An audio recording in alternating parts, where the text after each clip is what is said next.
கிறிஸ்துவுக்கு பிரியமானவர்களே, உங்கள் அனைவருக்கும் வணக்கம். இந்த நாள் நாம் தியானிக்க போகிற வசனம் 1 பேதுரு 5ஆம் அதிகாரம் 6வது வசனம். ஏற்ற காலத்தில் தேவன் உங்களை உயர்த்தும்படிக்கு அவருடைய பலத்த கைக்குள் அடங்கிருங்கள். அன்பு பிரியமான பிள்ளைகளே, இன்னைக்கு ஆண்டவர் உங்களை பார்த்தான்னு சொல்றாரு.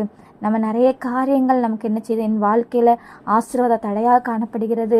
நம்முடைய வேலை வாய்ப்புகள் இன்னும் நம்ம கையில வந்து சேரவில்லை, படிப்பின் காரியத்திலிருந்து ஒரு உயர்வு உங்களுக்கு கிடைக்கல அப்படின்னு சொல்லி நிறைய விஷயங்கள்ல நீங்க சோர்ந்து போகிறவர்கள காணப்படுவீங்களானா, ஆண்டவர் ஏசப்பா உங்களா பார்த்தான்னு சொல்றாங்க. ஏற்ற காலத்தில் அவர் எங்களை என்ன செய்யாரு, உயர்த்த போகிறாரு. அதற்காக நம்ம என்ன செய்யணுமா, அவருடைய கிரியைகளுக்கு அவருடைய ஆசீர்வாதத்திற்காக நம்ம என்ன செய்யணும், சில நேரம் நம்ம என்ன செய்யணும், பொறுத்து தான் ஆகணும். காத்திருக்க வேண்டியதான் சூழ்நிலை வருகிறது. பிரசங்கின் புஸ்தகத்தில் வாசிக்கும் பொழுது பிறக்க ஒரு காலம் உண்டு, இறக்க ஒரு காலம் உண்டு அப்படின்னு சொல்லி காலத்தை என்ன செய்கிறாங்க, அதில் வேறுபடுத்தி காட்டிட்டு இருக்காங்க.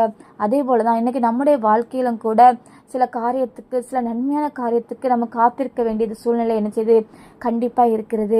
அதான் ஏசப்பா எனக்கு சொல்கிறாங்க, ஏற்ற காலத்தில் உன் வாழ்க்கையில் என்ன செய்ய போகிறேன், ஒரு நன்மையை தரப்போகிறேன். ஏற்ற காலத்தில் நீ எதிர்பார்க்காத ஒரு பெரிய ஒரு ஆசீர்வாதத்தை என்ன செய்ய போகிறேன், உனக்கு தரப்போகிறேன். நீங்கள் என்ன செய்யுங்க, அவரோட பலத்தை கைக்குள்ள அடங்கி இருக்கிற பிள்ளைகளாக இருப்பீங்களா, காத்திருப்பீங்களா, நம்புவீங்களா, விசுவாசிப்பீங்களா? தேவன் நிச்சயமாக உங்களை என்ன செய்வார், ஆசீர்வதிப்பார். நன்றி, வணக்கம், ஆமீன்.